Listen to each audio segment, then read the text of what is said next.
This is ABTV, Animal Bites Television.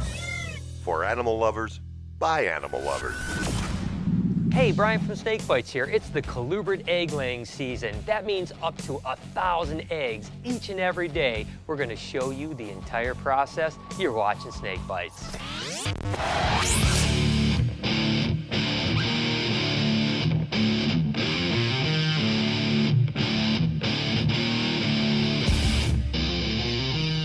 It's the colubrid egg laying season, which is certainly one of my favorite times of the year and the busiest as well. But I want to take a look at what is a colubrid snake. They're of the family Colubridae, which is of a Latin word named colubr, which means serpent or snake.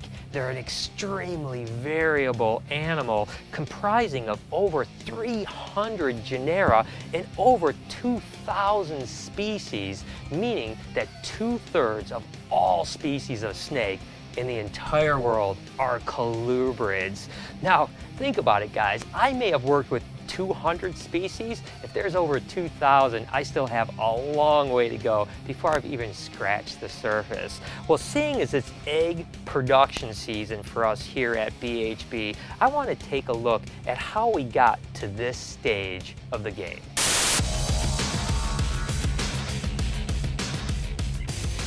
While most species of colubrid snakes are non-venomous, what one species is accounted for human fatalities? A, hognose, B, cat-eye snakes, or C, the boom slang? Go ahead and answer down below in the comments and check back later in the show to see if you have the right answer. Spotlight, we'll be highlighting Bush League breeders forums. Go ahead and check out the URL down below or click on the link in the description.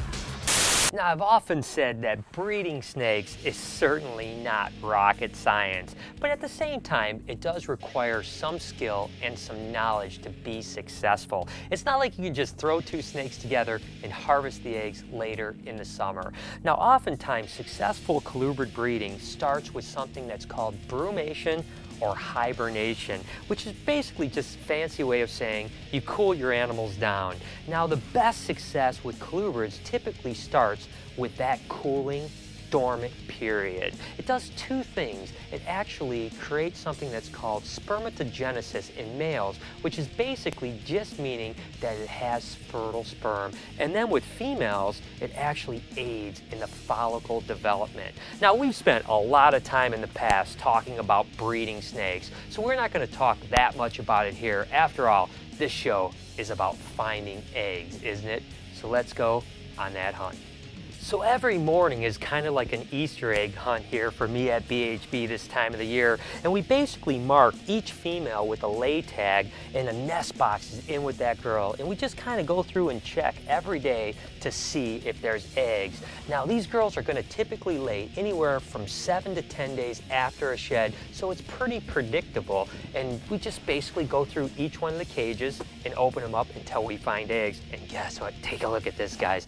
This is actually it right here. This is reptilian gold. That's what I always say. That pearly white egg just gets me excited every single time. And take a look at this gorgeous little one here. This is actually an Arizona Mountain King. You did a good job, Mama. Go ahead and put her aside, and we're gonna process these eggs. But let's back up for 1 second, because once we find these eggs, we've got to obviously successfully incubate them. So let's go back and take a look at what we do here at BHB. So here they are, the start of the colubrid eggs. And here's these little pearly whites right here. Take a look at that.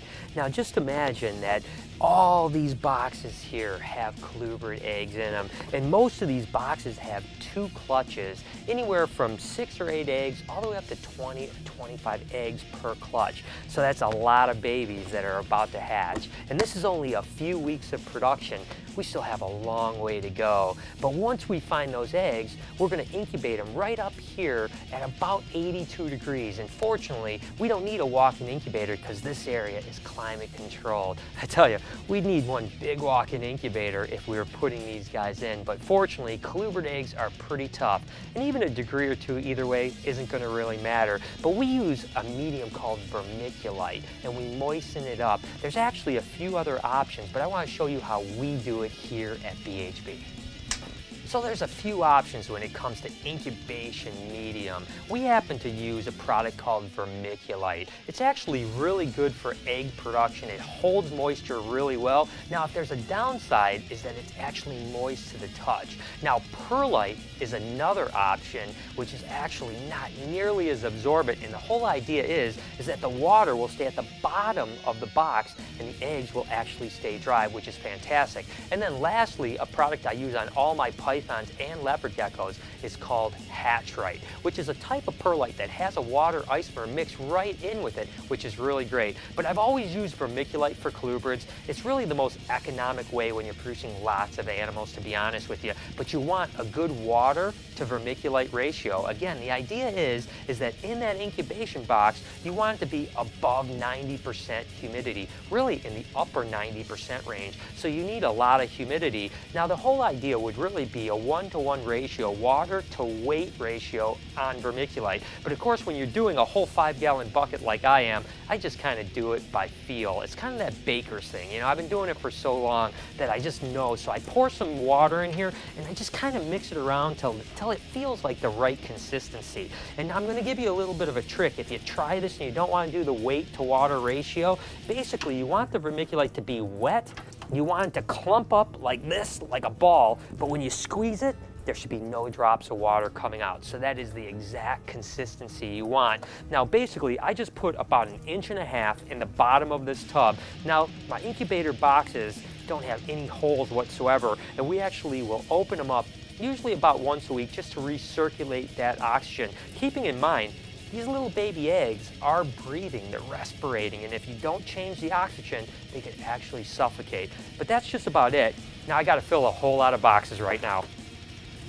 So now that we have our egg boxes all set, we're gonna come back to Mama Arizona Mountain King and go ahead and process her eggs. You can kind of see she's already forgotten about the eggs, in all honesty. You gotta remember that the vast majority of all snakes don't have any maternal instinct whatsoever. Now, there are some exceptions. Believe it or not, even in the colubrid world, beauty snakes have sometimes been noticed to protect their nest of eggs. But most animals, once they lay them, they don't care anymore. So basically, all I'm going to do is check to see how many eggs I've got here, and there's 3 beautiful pearly white ones. Now, Arizona Mountain Kings, or what we call pyros, are actually pretty small egg producers. The majority of our colubrids lay 10+ eggs, sometimes even into the mid-20s, but these guys lay really small clutches. 6 eggs is a huge clutch typically for an Arizona Mountain King, and unfortunately they don't double clutch, so that's all you get each year. Hence the reason why you don't see a lot of them out there. Now, I have all of these racks actually numbered and lettered, so I know where it is. I'm going to mark that data down because it's really important that when this clutch hatches, I know exactly where they came from.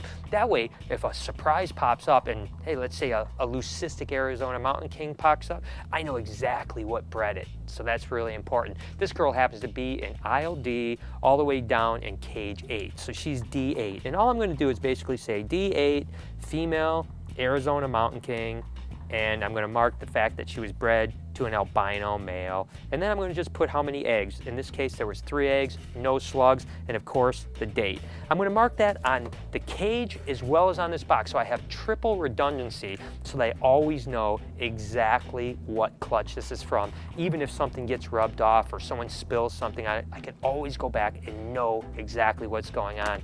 Let's just keep moving on, guys. It's going to be a long day. So basically, it's just a matter of checking each and every snake that has a lay tag or a nest box in with it. And what you have to kind of remember here is that we've been working all year just for this opportunity to see a good clutch of eggs. In a lot of cases, and here we go, another clutch. Now these are really cool. These are albino Nelson's milk snakes. Look at how gorgeous that is. I always call these the candy cane of the snake world because they look like you just hang them on a Christmas tree and eat them up or something like that. Probably don't taste that good. But here's a really beautiful clutch of eggs. Now what's really interesting about albino Nelson's milk snakes is that when they first came out, they were $2,000 a piece. A guy named Doug Moody actually produced the very first ones of them, and it was all the rage in the entire reptile community. Everyone was talking about them, and that's when I bought into them, was that first couple years when they were still really big money. And don't get me wrong, don't feel bad for me that they're only, you know, 60 to 100 bucks right now, because we made our money back when they were still $1,000 or $1,500. But again, you always talk about, it's never really about the money, is it? You know, it's about producing something that's just absolutely awesome. 2, 4, 6, 8, 10 eggs. That's pretty good for a Nelson's milk snake. Typically they'll have anywhere from 4 to 10 eggs. You know, occasionally you'll get really lucky and have a clutch of 12 or 13. Now these guys will double clutch, which makes it really good. And again, like I was saying, they become pretty affordable now, usually under 100 bucks. Now that is one gorgeous snake for that price point. And again, we're just gonna process these eggs, make sure they're set. Now again, 60 days is how long it's gonna take for these guys to hatch, and it's pretty exciting to think that we've been working on that clutch of eggs for months now, and here is the fruits of our labor. All right, another beautiful clutch of eggs, and just take a look at how gorgeous that albino Nelson is, just tons of red. Now this is a pretty good clutch from this girl here. It's 2, 4, 6, 8, 9 eggs, which is another really beautiful clutch. But this is a good thing for me to try to teach you guys. Do you notice how so many of these clutches, look at, they're like one big clump of eggs, and you might ask yourself, why do these snake eggs always adhere together? And you guys would see this if you follow me on Instagram or Twitter. I'm always posting pictures of ball pythons around eggs or colubrid eggs, and almost all the time they're clumped together. Well, that's Mother Nature's way of making sure that these eggs survive to become little babies. Now what you have to remember is that that embryo adheres to the top of the egg, and if you don't have that egg in the right position, that air bubble is going to flip and they're going to drown the babies. Well, when they're stuck together, there's a lot less chance of that egg rolling around, right? That's a perfect way to make sure that these eggs stay in the exact same position that they're laid all the way through until they hatch. Whew, look at that.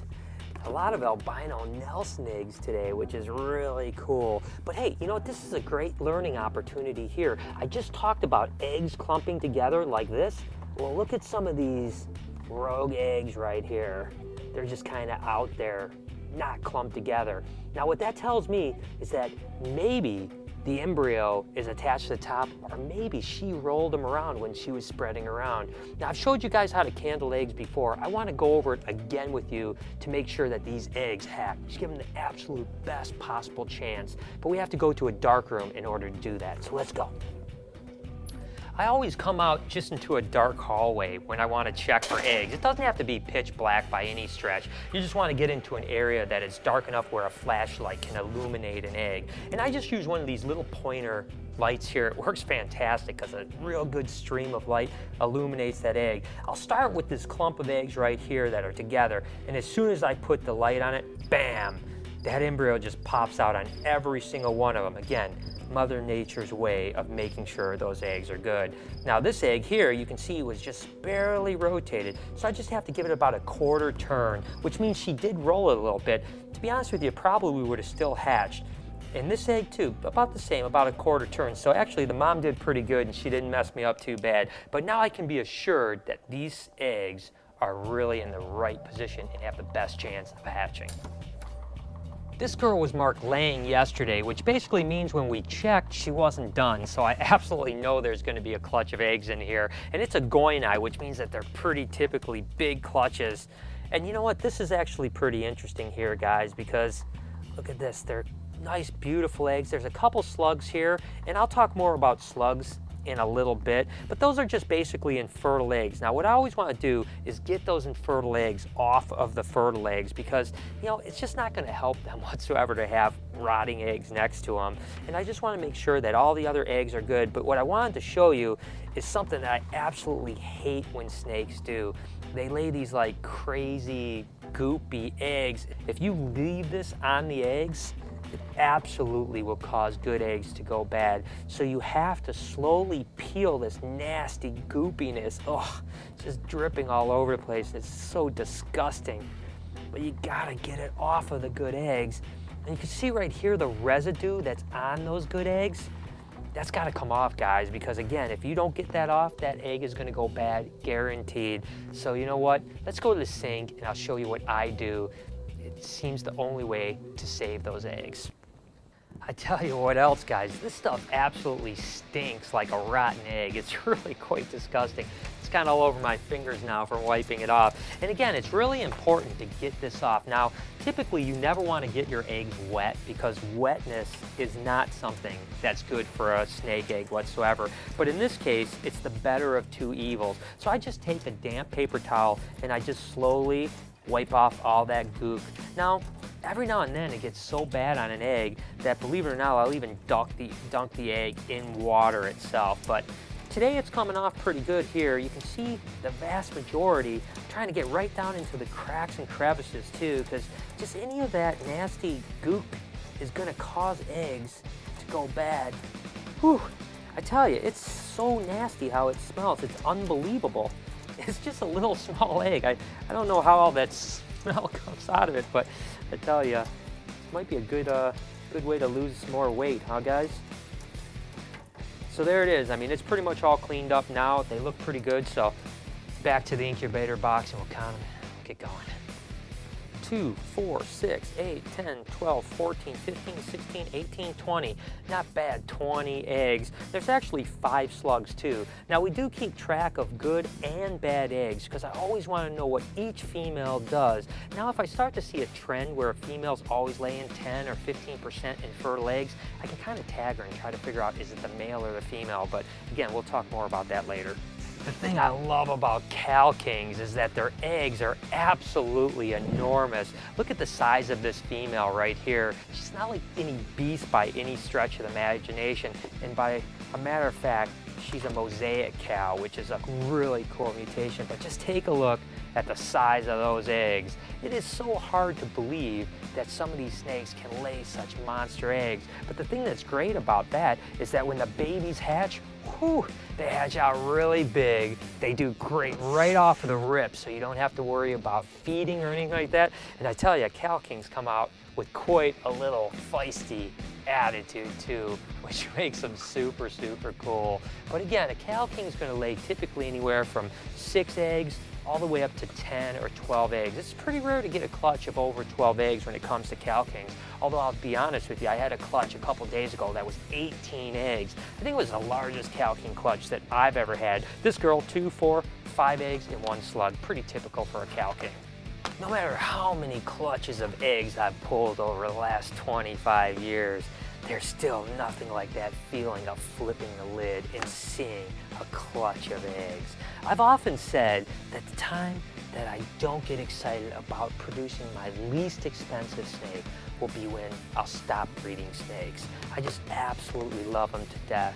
And this clutch is a good example of something I want to talk about really quick. It's one of those mixed clutches. There's fertile eggs and there's infertile eggs in this clutch. Now this happens to be a scaleless or a het scaleless corn snake. It's got 2, 4, 6 beautifully pearly white eggs, and there's 1, 2, 3, 4 infertile eggs. I've showed this before, but I really want to show you guys the difference between a fertile and an infertile egg. I mean, look at the difference. It doesn't take an expert to see that this egg just doesn't look quite right. This is nice and white, it's rounded, it looks like a chicken egg almost, but just smaller, whereas this looks more like a jelly bean, right? This egg is no good. Now, the whole reason for infertile eggs can really be twofold, in all honesty. It can be a male sperm issue. For some reason, he could just run out of fertile sperm. Maybe he got too hot on the hot spot of the cage, or maybe he's just not a good male. And sometimes it can actually be a female issue. That's why I was telling you that we keep track of every egg a female lays. If we start to see that that male was bred to 5 females, and 4 of the 5 females lay beautiful clutches of eggs, but that one female consistently lays bad bad eggs, we know that there's something wrong with her. Now you might ask, what could be wrong with her?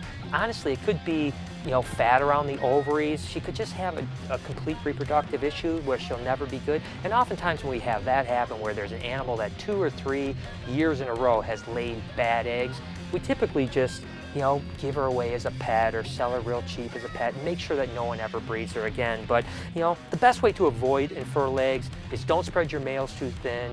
Make sure that he gets cool enough during the cool down period. And usually you don't have a lot of infertile eggs. All right, this is a beautiful clutch of eggs, but if you notice right here, let me get this girl out of here. Come on, you little bugger. There you go. Good job, Mama. You notice that the sphagnum moss is what the bedding we use as a nesting bedding. It's typically supposed to be really nice and damp. This one dried out a little bit, which happens from time to time. Not to mention she pushed it all the way and laid her clutch. Now, what happened is that the eggs dried out a little bit. You can see right here how they're just a little bit dimpled in. Now, this isn't anything to really be that concerned with, but we definitely want to make sure that those eggs pop out again and rehydrate. Well, there's kind of a simple way of doing it. You can either take some of that sphagnum moss, just like I just had, or you can take some paper towel as well. And I typically prefer to do paper towel. And all I do is just dampen that paper towel up just a little bit, not a lot. You don't want it to be like dripping wet, just where it's damp.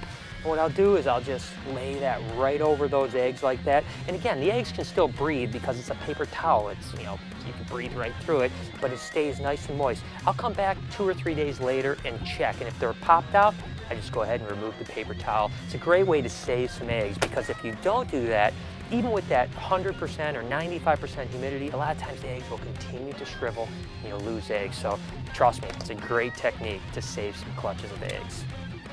I always tell people that to be successful with snake breeding, and probably most things in life really, it's about doing the mundane things, It's always really cool when you see someone post a picture on Facebook or it's posted on a forum somewhere of this really cool mutation they just hatched out, or their triumphant success. But the truth is it's this is what makes you successful. Showing up every day and pooling eggs, it's feeding snakes, it's doing the things that you're not going to get an award or a like on Facebook for. You basically just have to come in and do your job. And that's really what makes you successful in this business. I can honestly say, it's the days where I can just spend with animals that is the best days for sure. Oftentimes, it's just the little things are the difference between having a successful clutch of eggs or having a slug clutch of eggs. Sunday afternoon, you're sitting around the house, you're tired, you don't want to go through all the problems of going into the shop and switching males, or you don't want to do that little extra thing. But the truth is, that's the difference between success and failure. And you got to remember that these animals need everything that we can possibly give them. And again, I think that's why a lot of people just aren't as successful at breeding snakes, quite frankly, is because they're not willing to sacrifice. I've spent my entire life surrounded by these animals, and it's so much dedication, it's almost impossible to even express to people how you have to live it every minute of every day. And that's why, quite frankly, I think that the people that do it just for the money really never are that successful, because quite frankly, sometimes it's not worth the money. I mean, you have to live every second of every day, and you have to have such an immense amount of passion for the animals that even when you don't want to work, you still go in because you know you have to. And I tell you, there's nothing more rewarding though than seeing the fruits of our labor finally paying off, and seeing these beautiful eggs, knowing that in a short period of time, we're going to be hatching some really cool baby snakes. I showed you guys a few weeks ago that sometimes the breeding can cause egg binding. Well, this hypo-diffuse corn, sure enough, has an egg stuck right down by her vent. And as you can see, it's relatively close to the vent. Every now and then, I'll actually use a probe to help feel for the egg so I can guide it right through the anal passage. But fortunately, with just a little bit of pressure, I can already see that the egg is right there. So I'm going to gently massage this egg. Again, I'm going to be extremely gentle as to where not to hurt the animal. But if I left this egg in there and it started to get attached to the oviduct, it could kill the snake. Thankfully, we got this one's egg out and the animal is going to be completely fine. Well, that's another day down of collecting snake eggs. I think you guys get the idea of why I love this time of year so much. And hey, if all goes well, in a couple months, we'll be hatching these kids out. And that is even a better experience. You have no doubt I'll be doing some shows about that. While most species of colubrid snakes are non-venomous, which one species has accounted for human fatalities? If you said C, boomslang, you're 100% correct. Good job. So there it is. I hope you guys enjoyed the show. It certainly is an exciting time of the year with all of those eggs, and you can just imagine the babies that are about to hatch. And as always, I'm Facebooking and tweeting my way through it, so make sure to follow me over at SnakeBytesTV. Until next week, you've been watching Snake Bites. What we have here is a magnificent specimen of a lace monitor. Now the lace monitor is endemic to the east coast of Australia. You find these guys in Queensland, New South Wales, Victoria and down across into South Australia. This is ABTV,